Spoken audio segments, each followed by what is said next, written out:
Colonization brought the destruction of most of cultural records of Mesoamerican societies, such as painted books or codices. It is through the conscious effort of decolonizing our views that we start assimilating the meanings of text and paintings of the 16th century and sizing the complexity of the transition period after the European invasion. During a time of famine and pandemics, in a supreme act of resilience, a group of at least 22 native painters-writers called Tlacuiloli created the Florentine Codex, an encyclopedia of the things of New Spain, under the supervision of Fray Bernardino de Sahagún.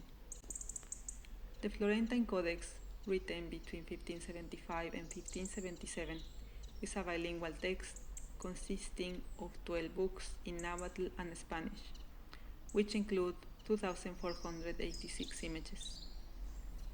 In the Nahuatl style, images are usually colored. However, in the 16th century, the influence of printed books that come from Europe is reflected in the production of images made only with black ink. Colored pigments and dyes of mineral, animal, and vegetable origin will continue to be used meticulously. For the Tlacuiloli, the images are not mere objects or inert representations. They are subjects with agency, and color gives them vitality. The brighter the color, the more powerful the subject is.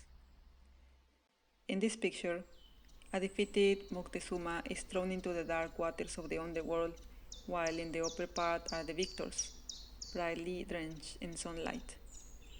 In her book, The Colors of the New World, Artists, Materials, and the Creation of the Florentine Codex, researcher Diana Magaloni Kerpel shows how the materiality and origin of color, in addition to its appearance, build the meaning of the images, explaining that the colors, according to the raw material and their state in nature, have a specific meaning. An example is the use of red lead or minium, a pigment of European origin that appears in the Codex, specifically in images that describe or represent the colonial present as a new era, as found only through chemical analysis in calendar signs or the new sun, which portrays a face such as the stone of the sun, replicated in representations that will be acceptable within the dominant culture.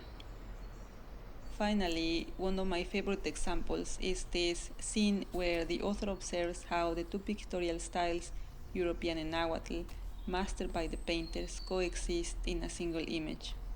We see a Quetzalcoatl king represented with the hieratic posture according to the indigenous tradition, who is about to be deceived by an old Tezcatlipoca, standing in diagonal with the proportions and the costume that recalls the European Renaissance canon.